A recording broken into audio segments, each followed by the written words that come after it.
बोल रहे थे। तो बारीपाड़ा के बारे में बहुत लोग सोचते हैं कि बारीपाड़ा ने क्या किया क्या किया। तो बारीपाड़ा ने वनवासी कला आश्रम के माध्यम से 22 साल पहले यहाँ काम शुरू किया था। तो यहाँ ये जंगल कट्टा था, खेती नहीं होती थी, लोगों में माइग्रेशन ज़्यादा होता था।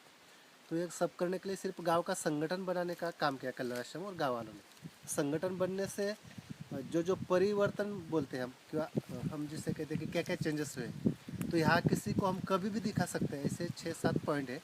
उसमें सबसे पहले कि जंगल, तो 1100 एकड़ का जंगल गांव वालों ने खुद निधि संकलन करके, अभी भी निधि संकलन करके वॉचमैन को दे रहे हैं। यानी गवर्नमेंट का सहयोग तो है, लेकिन गांव वालों का भी यह है। तो जंगल 1100 एकड़ का है, कहीं भी कटा हुआ आपको दिखाएगा नहीं। वो जंगल बढ़ने से गाँव वालों ने श्रमदान से 441 बांध बनाए हैं, छोटे छोटे बांधे हो, पत्थर के बांधे, और सीसीटी बनाई है। और गवर्नमेंट ने भी कुछ सहयोग किया। इसके वजह से जंगल और श्रमदान, इसके माध्यम से यहाँ के जल का स्तर बढ़ गया। जो 3 किलोमीटर से पानी पीने के लिए आता था, अभी बारीपाड़ा से 5 गांव टैंकर मुक्त है, यानी पाइपलाइन से पानी ले गए हैं। ये तीसरा परिवर्तन है।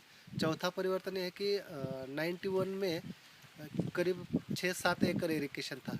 अभी आज के डेट में 250 एकड़ से ज़्यादा इरिगेट क्षेत्र हो गया, यानी दोबारा पिक का अंत हो गया हो। पूरा 12 महीने नहीं चलता है।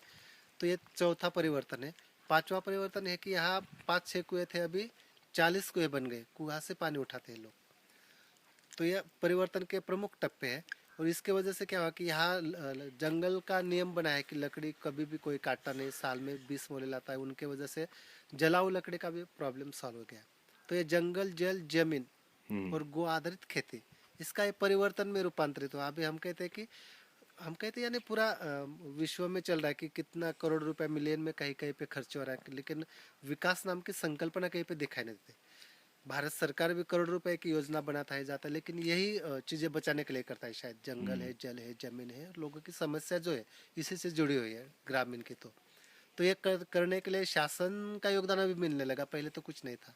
लेकिन शासन का योगदान कब मिलने लगा, जब आउटपुट बाहर आई है सब 5-6 चीज़ें, तब उन्होंने ध्यान दिया। अच्छी बात है। कभी कहीं ना कहीं हम कहते हैं कि संस्था काम करती रहेगी, संस्था को कोई फायदा नहीं होगा, लेकिन ऐसे पैकेज गवर्नमेंट को देने पड़ेंगे जहाँ जहाँ पे अच्छे काम चलते हैं। तो यहाँ कोई पैकेज की आवश्यकता नहीं थी, फिर भी लोगों ने इतना काम संगठित होकर किया है। ये परिवर्तन में हम कोई कभी भी आएगा तभी हम दिखा सकते हैं। और यहाँ पर ख़ास बात तो ये दिखता है कि आप खुद वो जो ओनरशिप है सब काम का, आप खुद यहाँ गांव के वाले वो लेते हैं। तो वो सबसे कठिन चीज़ है जो लोग में माइंडसेट बदलने की। तो वो कैसा किया आपने? नहीं, इसको हम ये कहते हैं कि मराठी में कहते हैं सातत्य, हमेशा संपर्क करना। अगर कोई भी काम अ, हमें विकसित करना है तो बार बार करना पड़ेगा। 1 साल 2 साल करके रुक गए तो समाप्त हो जाता है। इसलिए सालन साल करना पड़ेगा वो काम, तभी उसका रिजल्ट मिलता है। हम 1-2 साल करेंगे बंद कर देंगे, वो नहीं करना चाहिए।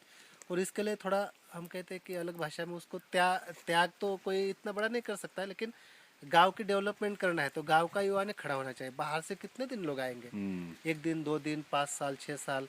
अगर कोई संस्था को गवर्नमेंट फंडिंग करता है तो उसको लिमिट रहता है, 5 साल तक एक ग्रांट मिलेगा, 10 साल तक ग्रांट मिलेगा। वो ग्रांट समाप्त हो गए, लोग चले जाते हैं। तो गांव वाले सोचते कह रहे ये संस्था गई, अभी दूसरे आएगी। तो ये जो मानसिकता है बदलने के लिए बार बार संपर्क करना है। कहीं पे कुछ अच्छे प्रयोग चल रहे हैं, उनसे संपर्क करना है। सब करने के बाद ही उसका निकाल शायद मिलता है। Thank you.